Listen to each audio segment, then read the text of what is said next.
My name is Simon Goldhill. I'm the director of Crash, and it's a great pleasure to welcome you all here tonight. And great pleasure for me in particular to introduce Steven Shapin from Harvard, who's visiting us as the S.T. Lee Professorial Fellow at the School of Advanced Study at the University of London. And we're very lucky that we've managed to go for a couple of days to come up here. And tonight's lecture is the big public lecture of the occasion. And sometimes people think of academic life as divided into the work you do in the library and the stuff you do at home. And, you know, we talked about the ivory tower today. If there is one topic that at least goes very deeply to me in thinking about the way in which one's life might be fully integrated, it is almost certainly wine. So, without more ado, Stephen, it would be lovely if you would come and speak on the tastes of wine towards a cultural history.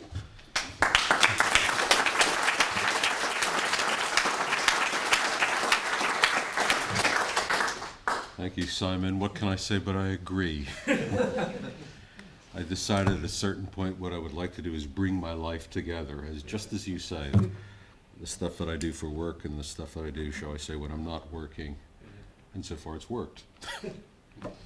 Let me give you an example of how we, or some people, taste wine these days. This is a quotation.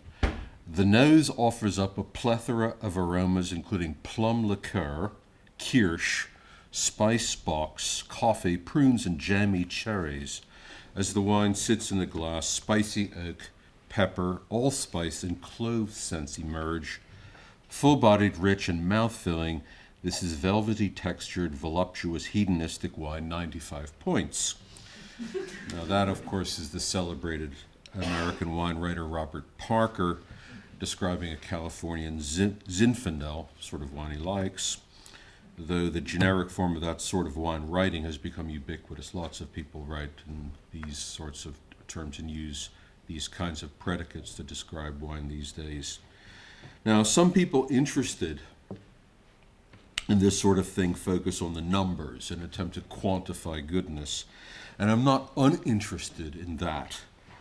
But I want to draw special attention here to the predicates, the prunes and the allspice, the whetstones and the roasted lilac, that sort of thing, as an exercise in describing, communicating sensory experience, indeed in having certain kinds of sensory experience, and doing so through parsing and analyzing component odors and flavors, giving them precise and referential identities. Now, depending on your interest and your point of view, this will seem either trivial or important. It'll seem either nonsense or an attempt to replace nonsense with sense. You can also find it subjective or objective, some combination of the two, or not the same thing. You can judge particular descriptions to be right or wrong in both a technical and a moral sense. The moral sense, is this the right way to go on or is it not?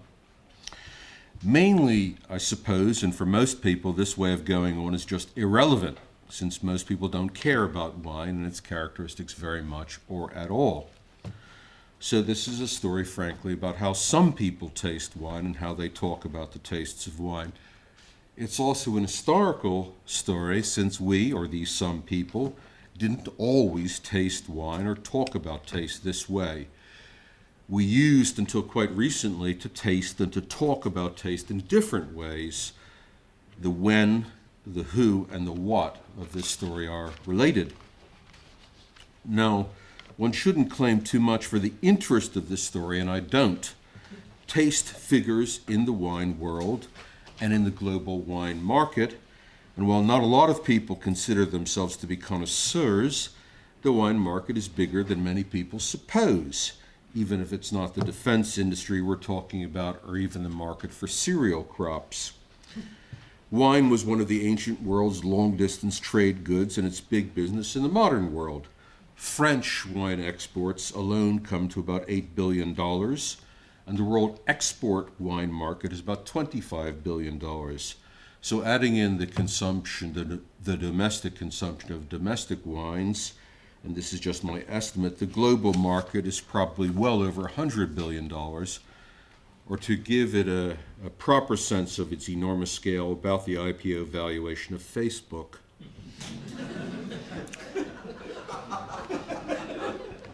enormous.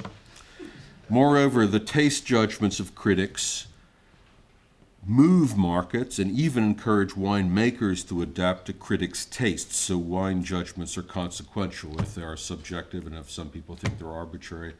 They, like a lot of self-referential things, help to make the things that they talk about. But when I offer this story for your consideration, it's because I think some issues concerning wine taste, its history and sociology, even its philosophy, give us a perspicuous site for thinking about a series of nested issues that are of wider interest, including the status of the senses as probes into reality, the relationship between what's considered objective and subjective, and possibly intersubjective, and the conditions of intersubjectivity, between expert and lay knowledge, between medicine, physiology, and taste, and between historically varying practices of the self. There are other such perspicuous sites for thinking about these things, but this one is a lot more fun. I say that talking about wine tastes through parsing and analyzing its components is a relatively new thing in the world. So here are some examples of how people used to talk about the sensory properties and characteristics and powers of wine, and you'll see the difference right away. This is plucked from a physician's mid-16th century survey of wines then available in England. The tastes of wine are categorized as sweet, astringent, austere, and bitter. And this broadly similar list of tastes from a 17th century text titled The Blood of the Grape. There are 4 tastes of wine: sweet, acute, austere, and mild. That's pretty much it. Some Italian commentaries back to the Middle Ages seem to have ranged more widely, but the 4-taste list was common in the 16th, 17th, and 18th centuries, and it's not easy to find early modern writers reaching out much beyond that. Now, this restricted vocabulary tracks back to Aristotle, as he observed that the senses of taste, smell, and touch were related, and that they were notably crude compared to those of, say, vision and hearing. This was almost certainly because taste and smell were contact senses. The sensed body, or some emanation of the sensed body, had to be in contact with the sensing organ, and that's why taste, smell, and touch belong in the same category. And this is also probably why, as the esthetician Frank Sibley recently noted, philosophers have largely ignored the senses other than vision, judging that tasting and smelling are lower senses. Vision especially becomes the model for knowledge or proper knowledge, and in very rare circumstances are the contact senses. I mean, you would have to think of modern writers like Michael Polanyi, who does use the notion of connoisseurship, and the writer influenced much by Polanyi, Thomas Kuhn, to talk about that. But the judgment that the contact senses generically are low senses, that they're unreliable, they're not a proper model for knowledge of the world is pervasive. Aristotle listed the species of flavor, and apart from the recently discovered, early 20th century, recently discovered species of taste called umami, savory, you can recognize these species as close to our modern neurophysiologically informed basic taste categories of sweet, sour, bitter, and salty. There were, for Aristotle, the opposing categories sweet and bitter. The former, the sweet, included, he said, the succulent, don't know what that is, and the latter, the salty. Somewhere in between, again, for Aristotle, came the pungent, the harsh, the astringent, and the acid.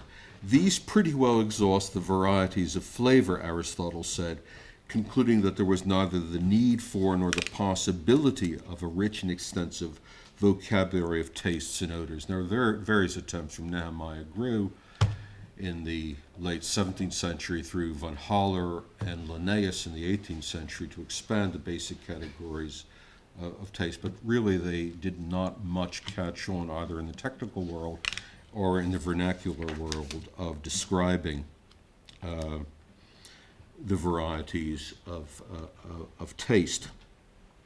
Even after the attempted revolution in the language and epistemology of olfaction and gustation in the late 17th century, John Locke, who led that revolution, wrote that we don't have very many words for taste. We perceive them in all of their complexity, but we can't really talk about them.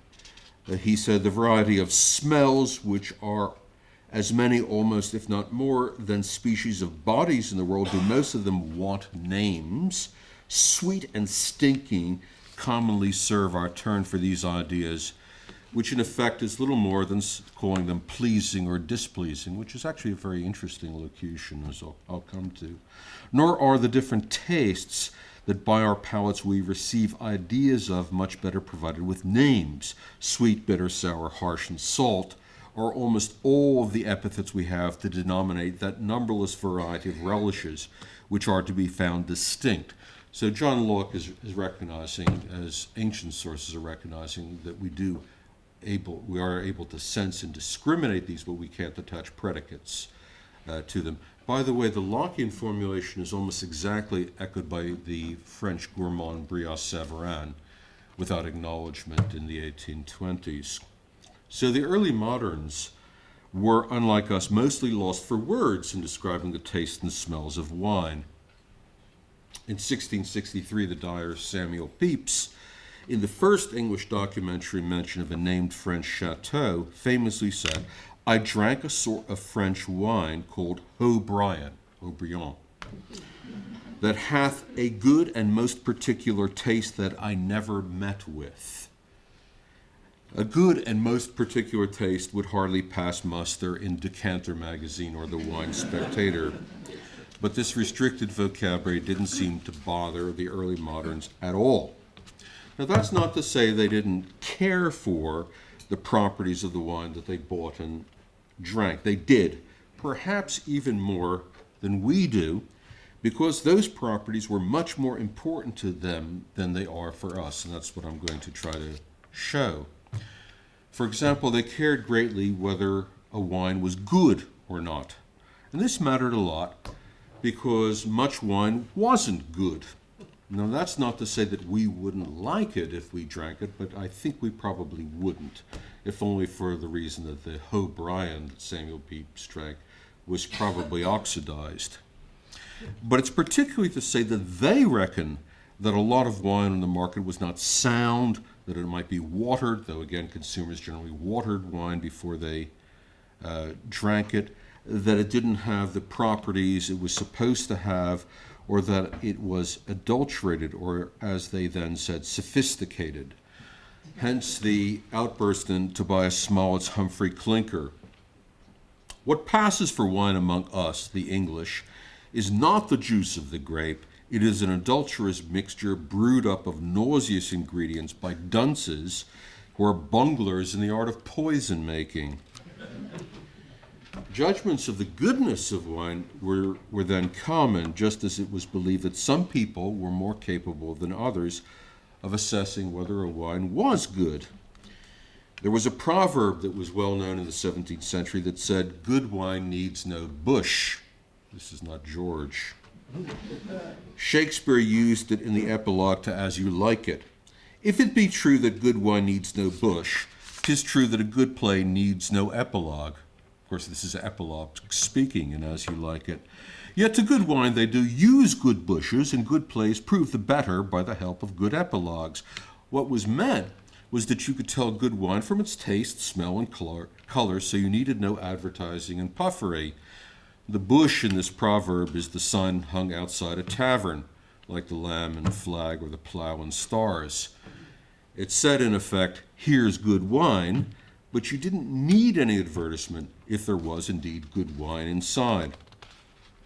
In the 1630s, an English doctor wrote that 3 senses are the chief judges of wine: the eye for the color and consistence, the tongue for the taste, the nose for the savor.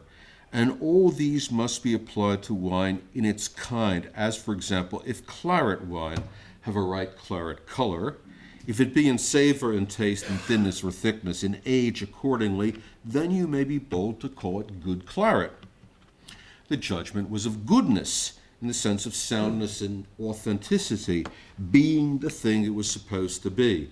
Just as in a dog show, you would judge the best beagle, not as the biggest beagle, or the beagle with the floppiest ears, but the beagle that was truest to beagle type. It wasn't that the early moderns or the ancients didn't know about or weren't interested in the differences between wines. It was that, with some exceptions that I'm going to mention, they didn't care about much beyond goodness.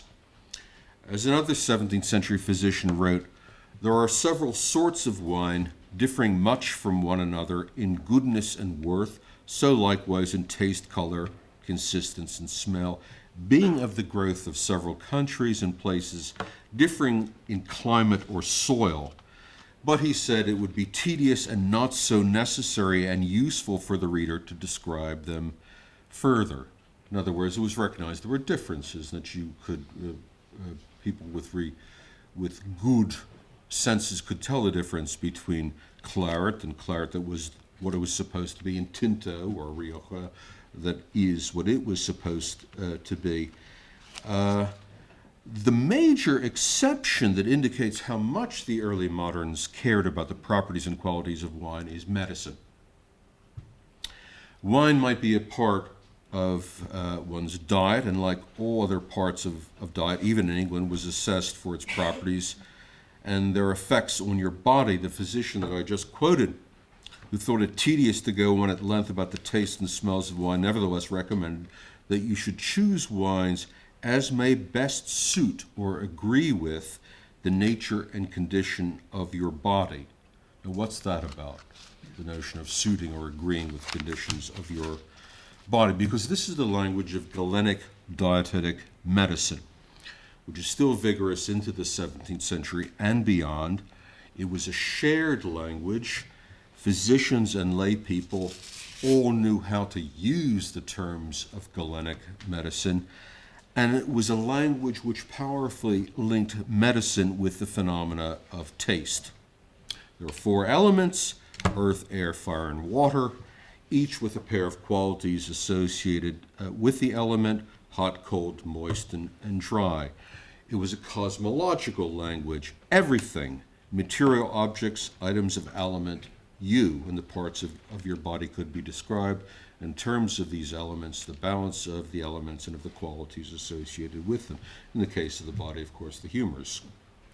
In general, medical advice held that you should eat and drink things whose qualities matched yours, save in the case of illness. And illness was conceived as an imbalance of the humors and therefore of the qualities. So if you're of the typical scholarly humor or complexion, melancholic, cold and dry like me, then when you're in a normal state of health, you should consume a diet which tended towards the cold and dry.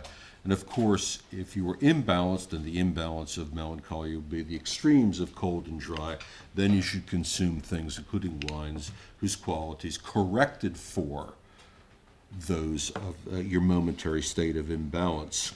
Now, foods and drinks that matched the temper of your body could be said to agree. And the subjective signs of that healthy agreement was good taste.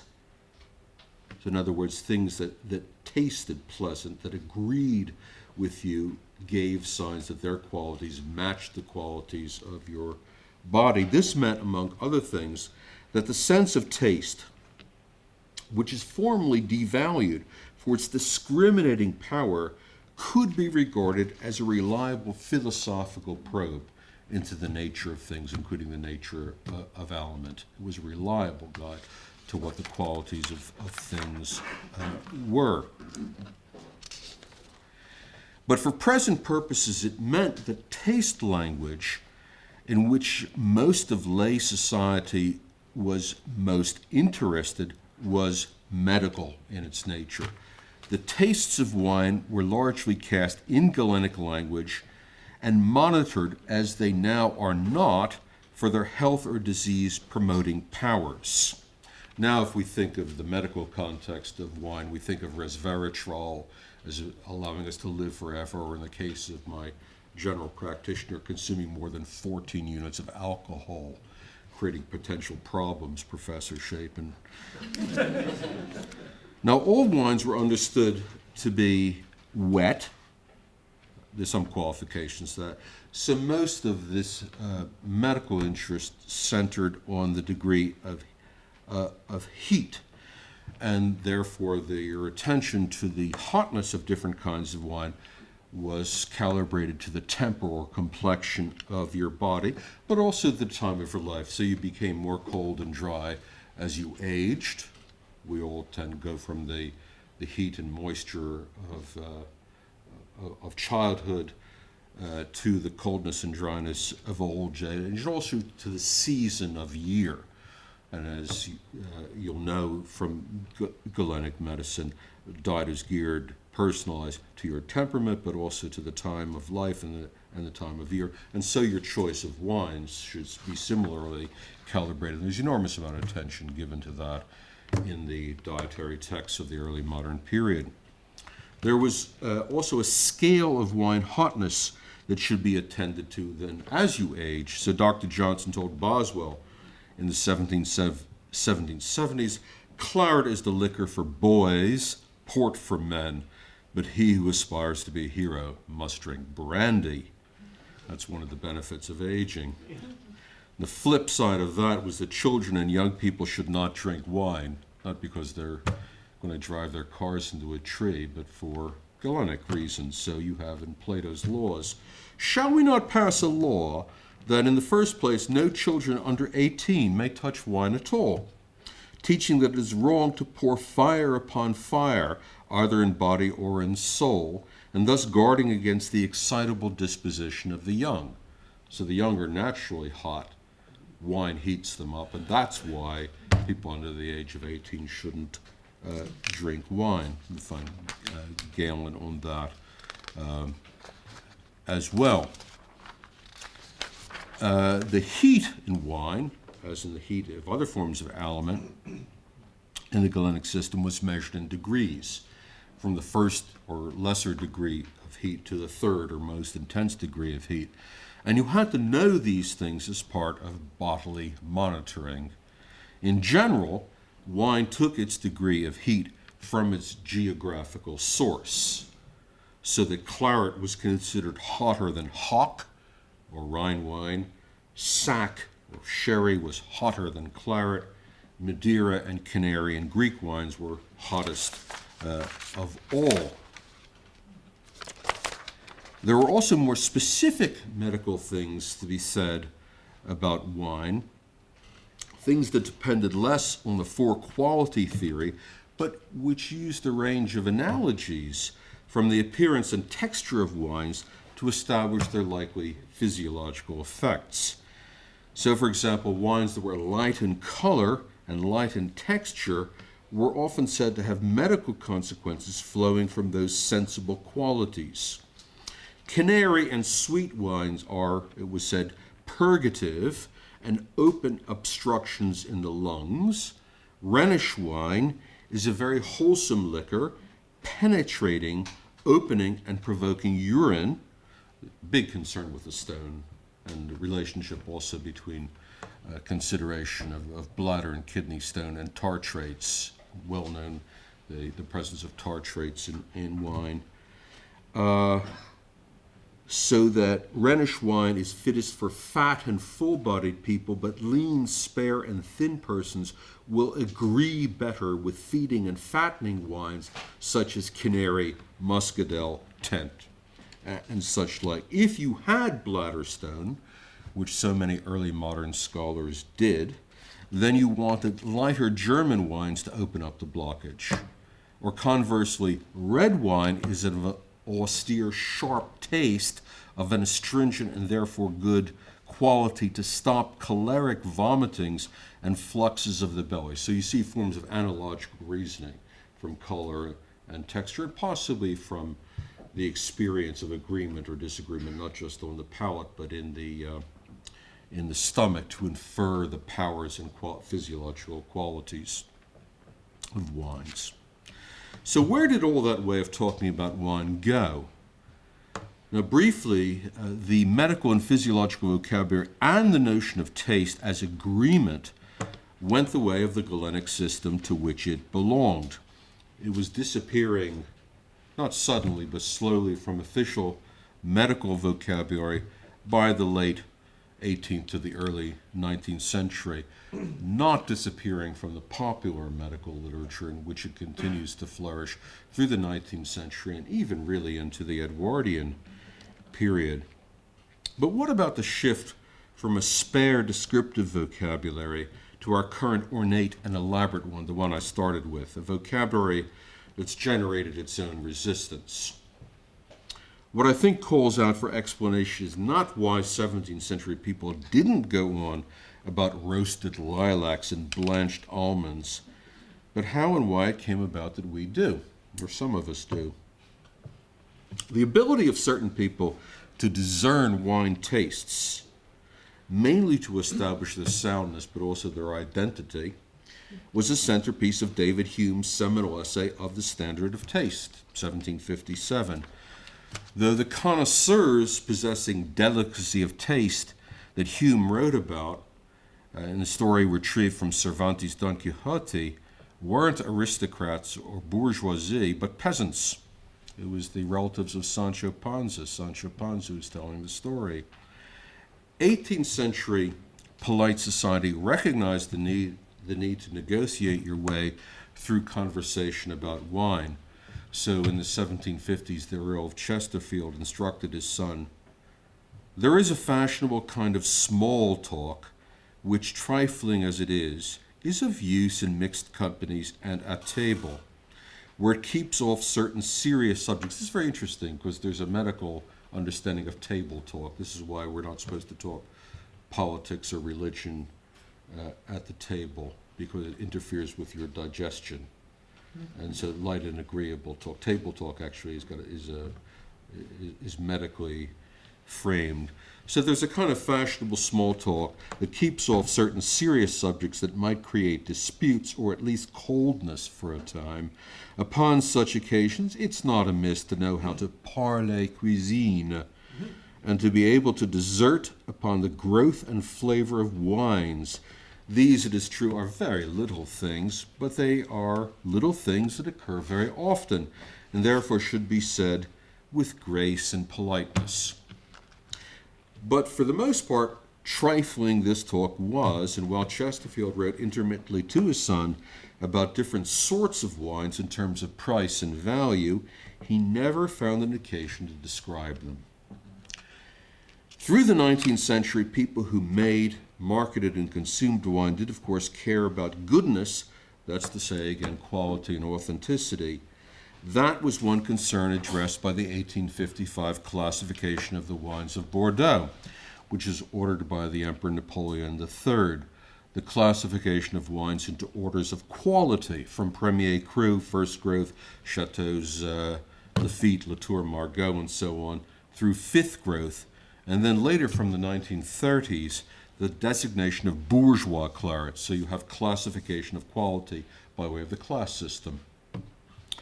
That was indeed a classification of quality, but it did not depend upon a rich, descriptive vocabulary of what different wines tasted and smelled like. Much as in the 17th century, there were good wines, indeed very good wines, and there were not so good wines. And there were people, sensitive and experienced, who were considered, as a matter of fact, to make such judgments well. But they did not make them by way of a detailed analysis of component flavors and odors.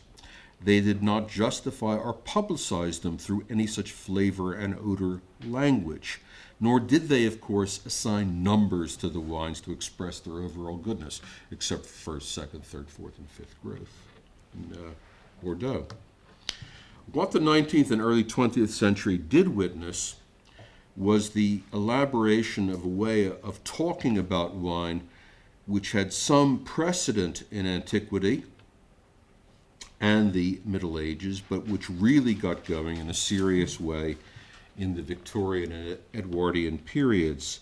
This wasn't a way so much of describing individual wines, but of evoking their characteristics and attempting to report upon the subjective experience of tasting them, especially by way of literary allusions. So this is how a wine makes me feel, such as much as Shakespeare, shall I compare thee to a summer's day? Not what the wine is like, but this is what it makes me feel and what it might make you feel like. So evocative rather than descriptive. The greatest and best known practitioner of this sort of thing was the English literary critic in Edinburgh, Professor George Saintsbury's, whose 1920 Notes on a Cellar book has become the sacred text of wine connoisseurs. The Saintsbury Club, which was founded in 1932 by André Simon and others, and the California winery Saintsbury, testify to his standing, as does a recent reissue of the Saintsbury Cellar book by the Foodie and Wino-inclined University of California Press. This is the only of Saintsbury's scores of books which is still in print. So very great. The Notes on the Cellar book. Saintsbury wrote his book late in life as a memorial to the wines that had passed through his cellar. The cellar book, in other words, was a register of what was in the cellar, notes on the wines as he consumed and tasted them. So what had passed through his cellar and subsequently through him, he was then under doctor's orders and couldn't longer drink nearly as much as he once had. Saintsbury ranked wines, or at least ordered them in their goodness. This is how he talked about wines. The 1884 O'Brien, that's Pepys's O'Brien, was at least the equal of any claret I ever drank. He reckoned the 1878 Léoville Barton the best claret he'd had, and the only contrary opinion he could set against that was Trollope's, who rated the 1864 Léoville Barton above it.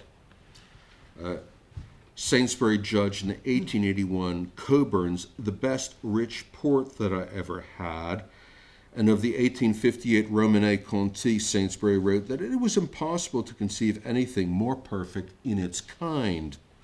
But the ranking didn't flow from a rich descriptive language. He almost never tried to describe a wine's taste or smell in terms of allegedly more familiar taste and smell, black currants, figs, guava, things of that sort, as we now do. Once, and only once, he described a great Hermitage as having a bouquet rather like that of the less sweet wallflower.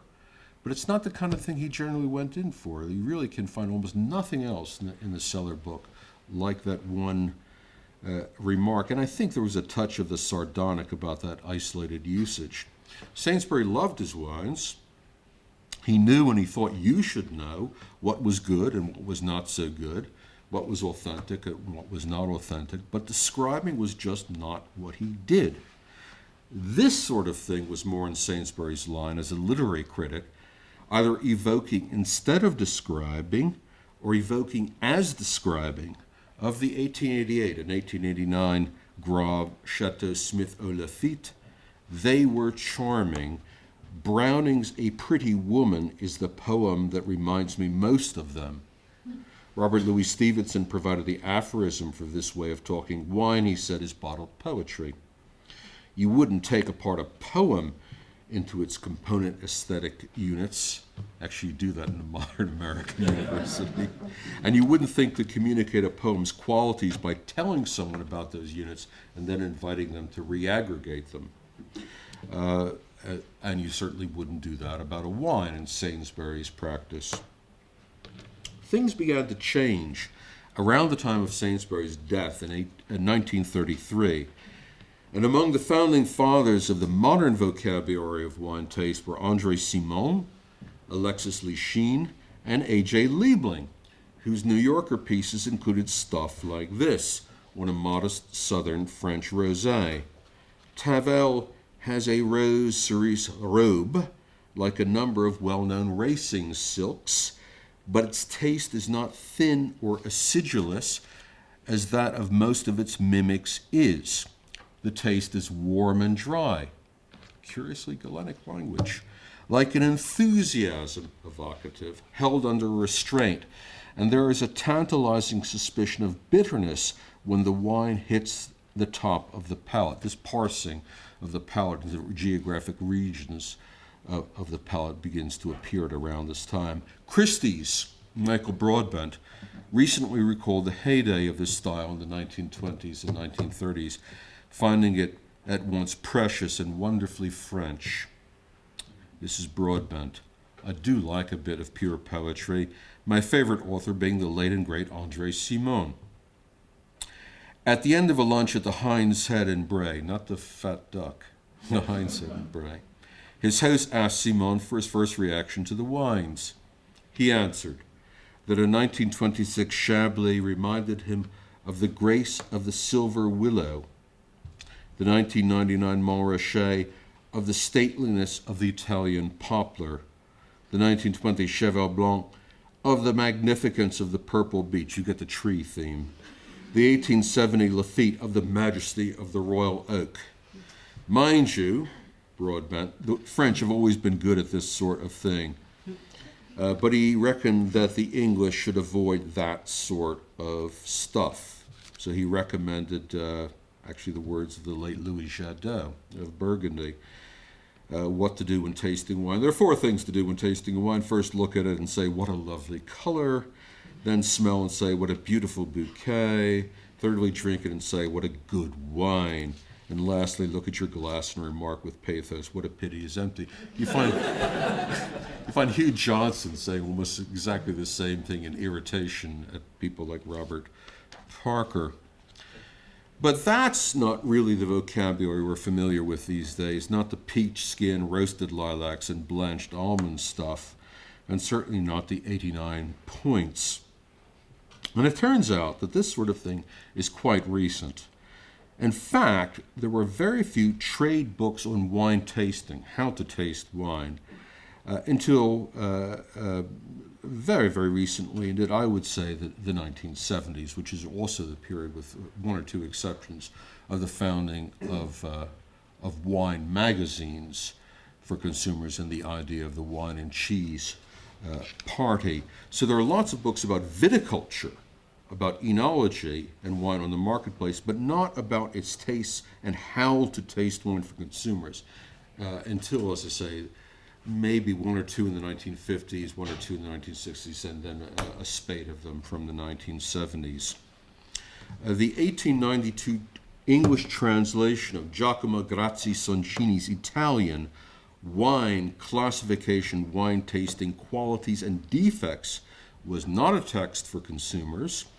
It was commissioned, the translation was commissioned, Grazzi Soncini was an enologist in Alba in Piemonte, but the translation was commissioned by the California State Viticultural Commission, and while it gave very precise instructions on how experts should taste, its descriptive vocabulary was even there limited. Wood taste, which is a bad thing, violet, rose, and bitter almond, stemmy, smoky. You see the orientation if you like Barolo. This is a man whose taste vocabulary comes substantially from Barolo and Barbaresco.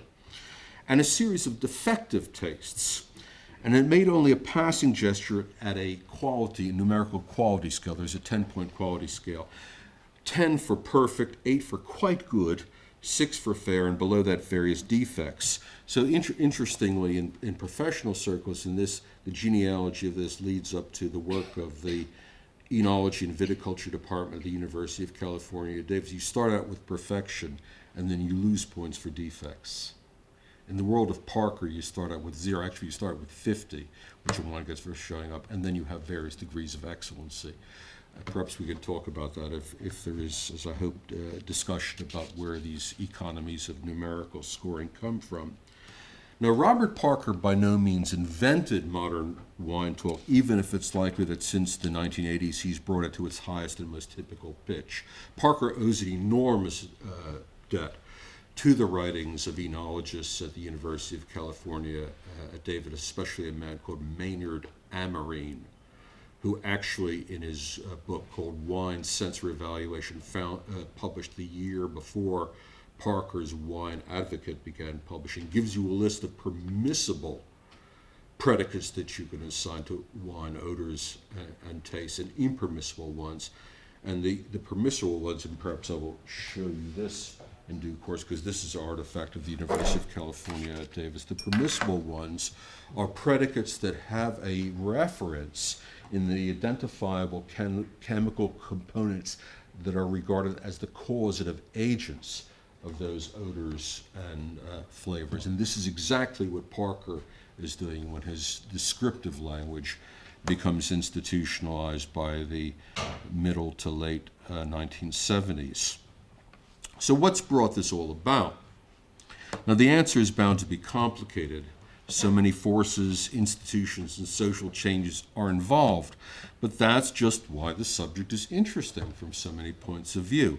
It can serve as a sort of index of many things about the way we live now and how it's different from the way we used to live. We have at least three things to account for.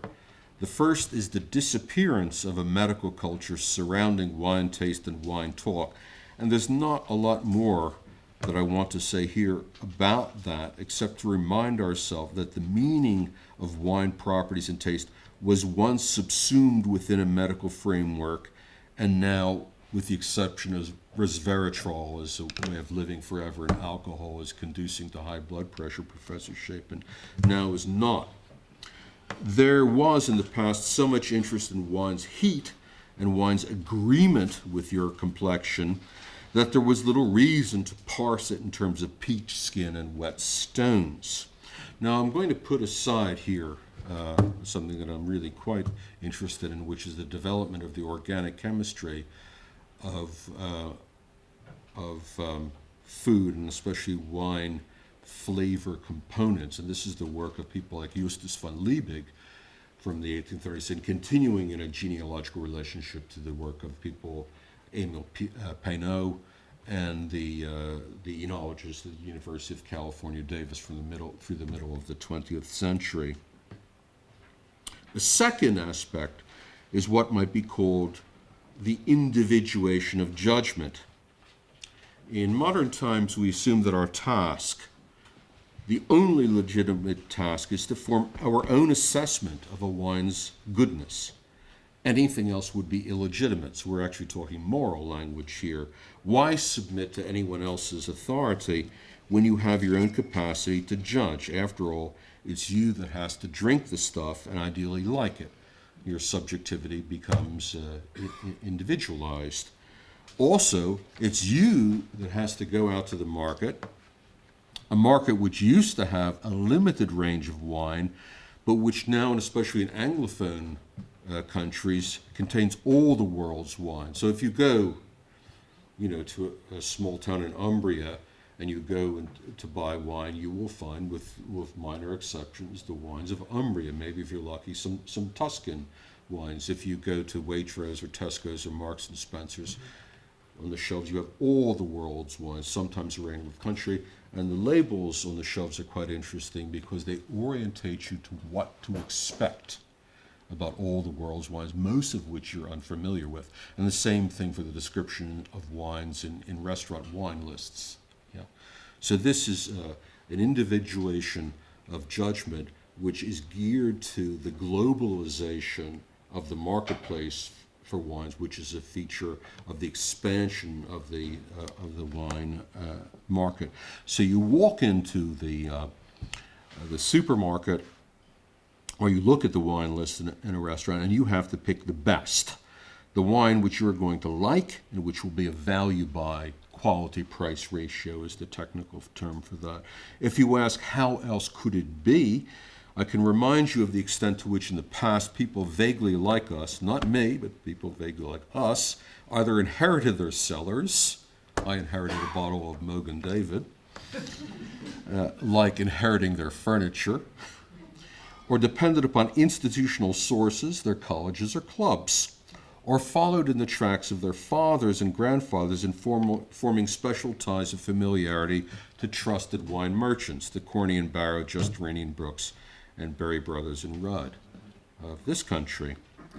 This individuation is all the stronger because of the changing social geography of wine drinking, especially in those cultures like Anglophone cultures and China and India and Brazil, which have historically not been wine drinking, and in which wine drinking has changed in its social location. What was once both a peasant and an aristocratic practice has now become substantially democratized. Hence the post-World War II nervousness about wine choice. Witness both the 1937 famous James Thurber New Yorker cartoon, it's a naive domestic burgundy, but I think you'll be amused by its presumption, and Stephen Potter's marvelous chapter on winesmanship, his 1950 masterpiece, One-Upsmanship. It has, don't you think, it's a little cornery, too many tram lines. Do you notice the after sharpness, the point of asperity in the farewell, the hint of malevolence, even in the au revoir? There, do you get it? That squeeze of the lemon, as it's called, which is basically how to bullshit. Wine is used, or is thought to be used, as a weapon of class destruction. It's a game which people feel they can win or lose. The drink that used to warm the heart and to give pleasure now has a unique capacity to make us look stupid and to cause embarrassment. That generates a paradox. In order to face choice alone, we look for guidance. Not to a friend or to a merchant, and interestingly, Frank Priel, in starting the New York Times wine column on wine criticism, finds it absurd that you would look, this is America, look to a trusted merchant. There are no such things. Or to look to the wine steward of your club or college, but to authority sources who you do not know, but who display the marks of objectivity or disinterestedness. It's a paradox that Robert Parker comes close to recognizing when the world's most relied upon authority tells readers in the preface to his books that it's their individual taste that really matters.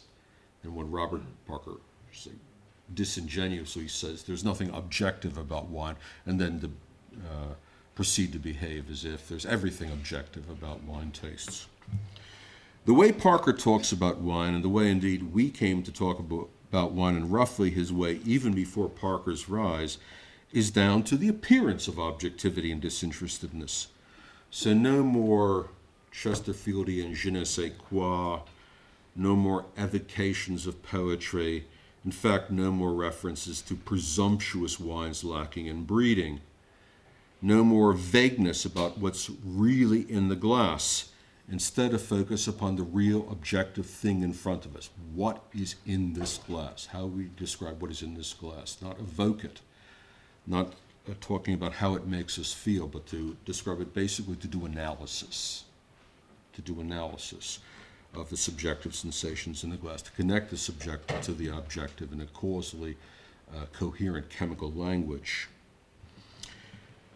The whetstones and the tomato skins are, from this point of view, better, more reliable, more disinterested, supposedly more objective, more moral than traditional wine talk. They aim to tell you what a wine is really like, and ultimately to attach the descriptive predicates of wine to traceable molecules which are the causal agents of those gustatory and olfactory experience. This is an artifact. This is a copyrighted wine aroma wheel, which is an artifact of a copyrighted artifact of a professor at the University of California, Davis, Department of Viticulture, any knowledge, which aims to do precisely that. Here are the permissible predicates to describe the wine, and all of them are referable, as Maynard Amarine's work is, to identifiable chemical molecules which are responsible for the taste. So if you don't know on the outer periphery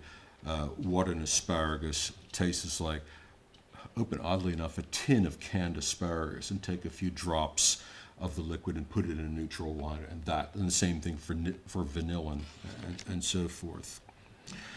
Now, if you want to know the sort of person that Parker is, the man who uses these predicates, think of the consumer advocate Ralph Nader, which is a comparison Parker himself very much likes. He's there to guide the consumer through the exploitative dangers, and the confusion of the global marketplace. And the way he does that is pretty much the same way as Which or Consumer Reports in the States does it. Analyze the product, break it down into its component parts and aspects, evaluate each individually, come to an assessment which lets you compare the goodness of the product in relation to other products, and numbers are an ideal way of doing that, and finally, give the consumer a reliable way of ensuring value for money. So it's commodification and globalization as well as democratization that we're talking about. So the same beverage that used to be people's normal way of taking safe water or adjusting their body's degree of heat, and the same beverage that was once thought of as liquid poetry has now taken its place in commodity capitalism. Peach skin and Whetstones, 92 points, $27.99. Cheers. Thank you.